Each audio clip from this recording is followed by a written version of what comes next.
ಕನ್ನಡಿಗರ ಅಸ್ಮಿತೆಯಾದ ನಂದಿನಿ ಹಾಲು ಮತ್ತು ನಂದಿನಿ ಹಾಲಿನ ಉತ್ಪನ್ನಗಳನ್ನು ಬದಿಗೆ ತಳ್ಳಿ ಗುಜರಾತ್ ಮೂಲದ ಅಮೂಲ್ ಹಾಲು ಕರ್ನಾಟಕದಲ್ಲಿ ಪಾರುಪತ್ಯ ಸ್ಥಾಪಿಸಲು ನೋಡ್ತಾ ಇದೆ. ಇದಕ್ಕೆ ಬಿಜೆಪಿ ಸರ್ಕಾರ ಸಹಕಾರ ನೀಡ್ತಾ ಇದೆ ಎಂದು ಪ್ರತಿಪಕ್ಷಗಳಾದ ಕಾಂಗ್ರೆಸ್, ಜೆಡಿಎಸ್ ನಾಯಕರು ಹಾಗೂ ಜನಸಾಮಾನ್ಯರ ಒಂದು ವರ್ಗ ಭಾರಿ ವಿರೋಧ ವ್ಯಕ್ತಪಡಿಸ್ತಾ ಇದೆ. ಜೊತೆಗೆ ನಂದಿನಿ ವರ್ಸಸ್ ಅಮೂಲ್ ಕುರಿತಂತೆ ಸೋಷಿಯಲ್ ಮೀಡಿಯಾದಲ್ಲಿ ಭಾರಿ ಜಟಾಪಟಿ ಕೂಡ ನಡೀತಾ ಇದೆ. ಇಂದು ಹಾಸನದ ನಂದಿನಿ ಹಾಲು ಮತ್ತು ಉತ್ಪನ್ನಗಳ ಮಾರಾಟ ಕೇಂದ್ರವೊಂದಕ್ಕೆ ಭೇಟಿ ನೀಡಿದ ಕೆಪಿಸಿಸಿ ಅಧ್ಯಕ್ಷ ಡಿಕೆ ಶಿವಕುಮಾರ್ ನಂದಿನಿ ಹಾಲು ಮತ್ತು ಹಾಲಿನ ಉತ್ಪನ್ನಗಳನ್ನು ಖರೀದಿಸಿ ಅಮೂಲ್ಗೆ ವಿರೋಧ ವ್ಯಕ್ತಪಡಿಸಿದರು. ಮೈಸೂರು ಪಾಕ್ ಸೇರಿ 2,500 ಮೌಲ್ಯದ ನಂದಿನಿ ಉತ್ಪನ್ನ ಖರೀದಿಸಿ ನಂತರ ಅವುಗಳನ್ನು ಸ್ಥಳದಲ್ಲಿ ಇದ್ದವರಿಗೆ ಹಂಚಿದ್ದಾರೆ.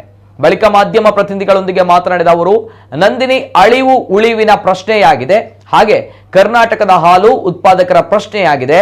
ನಂದಿನಿ ಉಳಿಸಿಕೊಳ್ಳೋದು ಕರ್ನಾಟಕ ರೈತರ ಬದುಕಿನ ಪ್ರಶ್ನೆಯಾಗಿದೆ ಎಂದರು. ಸುಮಾರು 80 ಲಕ್ಷ ರೈತರು ಹಾಲು ಉತ್ಪಾದನೆ ಮಾಡ್ತಾರೆ. ಎಲ್ಲರೂ ಕೆಎಂಎಫ್ ಹಾಲು ಒಕ್ಕೂಟಕ್ಕೆ ಹಾಲು ಹಾಕ್ತಾರೆ. ರೈತರು ಕಟ್ಟಿದ ನಂದಿನಿ ಇದು ಲೀಟರ್ಗೆ 27 ರಿಂದ 28 ರೂಪಾಯಿ ಕೊಡ್ತಾರೆ. ಸರ್ಕಾರ 5 ರೂಪಾಯಿ ಸಹಾಯಧನ ಕೊಡುತ್ತಿದೆ. ಅಮೂಲ್ ಗುಜರಾತ್ನದ್ದು, ಅದು ಕೂಡ ರೈತರದ್ದು, ನಮ್ಮದೇನು ತರಕಾರಿ ಇಲ್ಲ. ಆದ್ರೆ ನಮ್ಮನ್ನ ಹಿಂದಕ್ಕೆ ಹಾಕಿ ಅದನ್ನ ಮುಂದೆ ಮಾಡ್ತಾ ಇರುವಂತಹ ಸರ್ಕಾರದ ಕ್ರಮ ಸರಿಯಲ್ಲ. ನಂದಿನಿ ನಮ್ಮವಳು, ನಮ್ಮ ಹಾಲು, ನಮ್ಮ ಬದುಕು ಎಂದು ಹೇಳಿದ್ರು.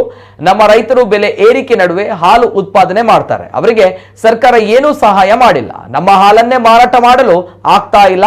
ಹಾಗಾಗಿ ನಾವೇ ಪ್ರೋತ್ಸಾಹ ಕೊಟ್ಟು ಹಾಲು ಉತ್ಪಾದನೆ ಮಾಡಬೇಕು.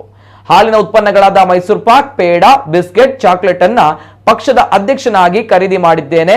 ನಮ್ಮ ರೈತರನ್ನ ಉಳಿಸಿಕೊಳ್ಬೇಕು, ನಮ್ಮ ನಂದಿನಿಯನ್ನ ಉಳಿಸಿಕೊಳ್ಬೇಕು ಎಂದು ಕರೆ ನೀಡಿದರು.